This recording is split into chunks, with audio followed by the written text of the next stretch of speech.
श्री गुरुचरित्र कथामृतसार अध्याय 28 कर्मविपाक मातंग कथा। अध्याय 28 वाचण्याची फलश्रुती। वाईट कर्माचे दोष दूर होतात, सप्तत सापडतो। ओम श्री गणेशाय नमः, श्री सरस्वते नमः, श्री गुरुभ्यो नमः, श्री कुलदेवताये नमः। नामधारक सिद्धमुनींना म्हणाला, मला आता पुढची कथा ऐकण्याची तीव्र इच्छा झाली आहे, ती कथा मला सांगा। त्यावर सिद्धयोगी म्हणाले, मला कोणत्या पूर्व कर्मामुळे हीन दशा प्राप्त झाली असे मातंगाने विचारले असता श्री गुरु त्याला म्हणाले, पूर्वजन्मी केलेल्या पापकर्मामुळे इहजन्मी त्याचे भोग भोगावे लागतात। दोष किंवा पापकर्मे अनेक प्रकारचे असतात व प्रत्येक पापकर्माचे फळ भोगावे लागते। त्याविषयी मी तुला सविस्तर सांगतो, ते ऐक।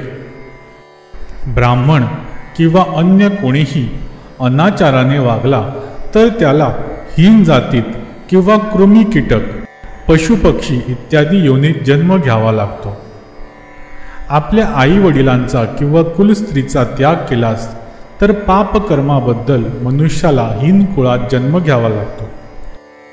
जो आपल्या कुलदेवतेऐवजी अन्य देवतेची पूजा करतो, सदैव असत्य बोलतो, जीवहिंसा करतो, आपल्या कन्येची विक्री करतो, खोटी साक्ष देतो, त्याला चांडाळ योनी प्राप्त होते।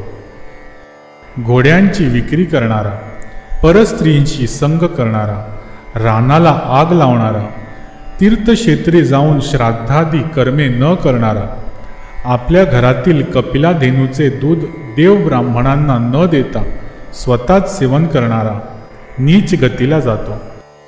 आपल्या आई वडिलांची सेवा न करणारा, त्यांचा सांभाळ न करणारा, आपली एक पत्नी असताना तिचा त्याग करून दुसरी स्त्री करणारा 7 जन्म कृमीकीटक होतो।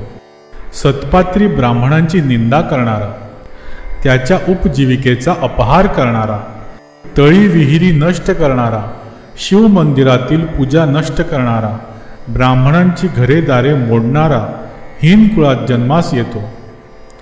आपला स्वामी, गुरु, शत्रू, मित्र यांच्या स्त्रीशी जो व्यभिचार करतो तो पतितग्रही जन्म घेतो। दारी आलेल्या अतिथीला जो अन्न देत नाही, राजाने दुसऱ्याला दिलेले बुदान जो हिरावून घेतो, वैश्वदेवाच्या वेळी दारी आलेल्या अतिथीचे स्वागत न करता त्याला कठोर शब्दांनी बोलून अपमानित करतो, त्याला कोंबड्याचा जन्म मिळतो। जो गंगा तीर्थाची निंदा करतो, रणांगणातून पळून जातो, पर्वकाळी किंवा एकादशीला जो स्त्री संग करतो, जो अपात्र व्यक्तीला वेदविद्या शिकवितो, तो चांडाळ योनीत जन्म घेतो। उन्हाळ्यात एखाद्या पुण्यवंत माणसाने पाणपोळी घातली असता त्यात जो विघ्न निर्माण करतो त्याला हीन योनी प्राप्त होते। रोग्याची नाडी परीक्षा न करता जो औषधोपचार करतो, दुसऱ्याचे अहित करण्यासाठी जो जारण मारणादींचा मंत्रजाप करतो, तो महापापी होय। जो आपल्या गुरूंची व हरिहरांची निंदा करतो व अन्य देवतांची पूजा करतो, तो महापतकी होय, त्याला हीन कुळात जन्म मिळतो। जो वर्ण धर्माचे पालन करीत नाही, अपात्र माणसाला मंत्र शिकवितो, तो पापवंशात जन्म घेतो। जो आपल्या गुरूंची निंदा करण्यात आनंद मानतो, जो विद्वान ब्राह्मणांचा द्वेष करतो, तो पुढच्या जन्मी ब्रह्मराक्षस होतो। जो आपल्या गुरूंची पूजा करतो व त्याच वेळी दुसऱ्या देवाची व दुसऱ्या गुरूंची निंदा करतो, त्याला अपस्मार रोग होतो व त्याला दरिद्री दुःख भोगावे लागते। जो आपल्या आई वडिलांचा त्याग करून वेगळा राहतो, तो महारोगी होतो। जो दुसऱ्यांचे उणेदुणे 4 चौघात बोलून दाखवितो, तो हृदयरोगी होतो।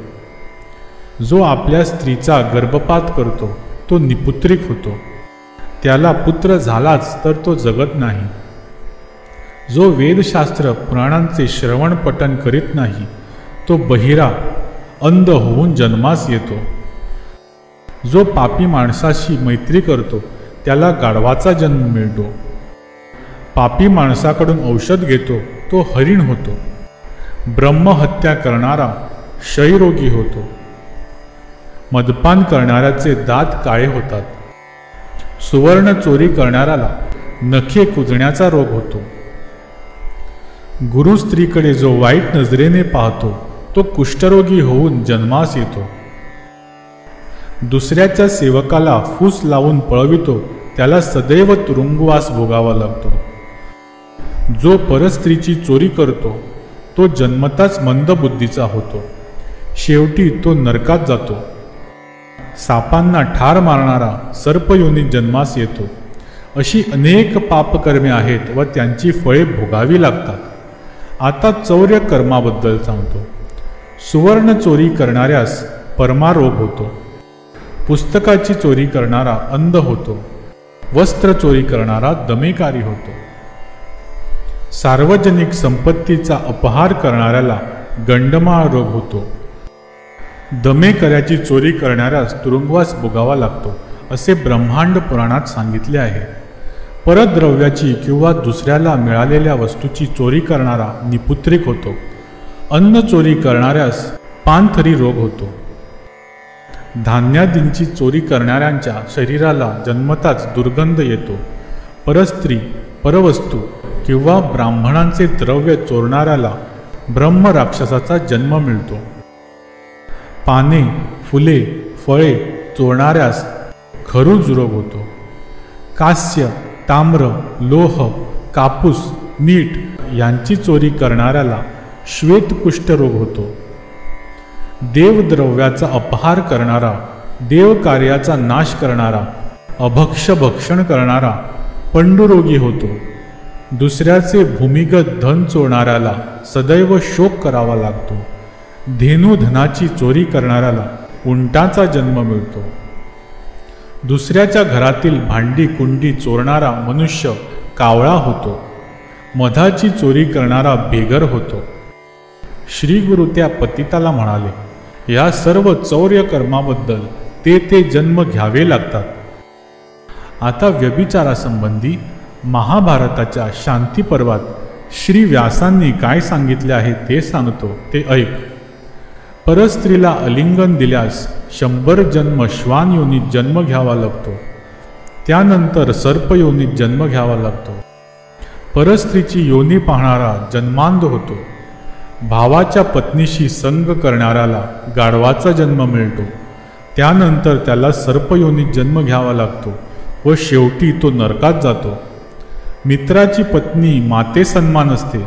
तिच्याशी संग करणारा श्वान योनीत जन्मास येतो. परस्त्रीचे मुखावलोकन करू नये. ते वाईट बुद्धीने करणारा नेत्ररोगी होतो.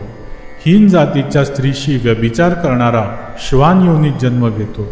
श्री गुरूंचे हे निरूपण शांत चित्ताने ऐकत असलेल्या त्रिविक्रम भारतीने विचारले, स्वामी, आपण सांगितलेले पापकर्म एखाद्याच्या हातून एकदाच घडले तर ते पाप कशाने नष्ट होते?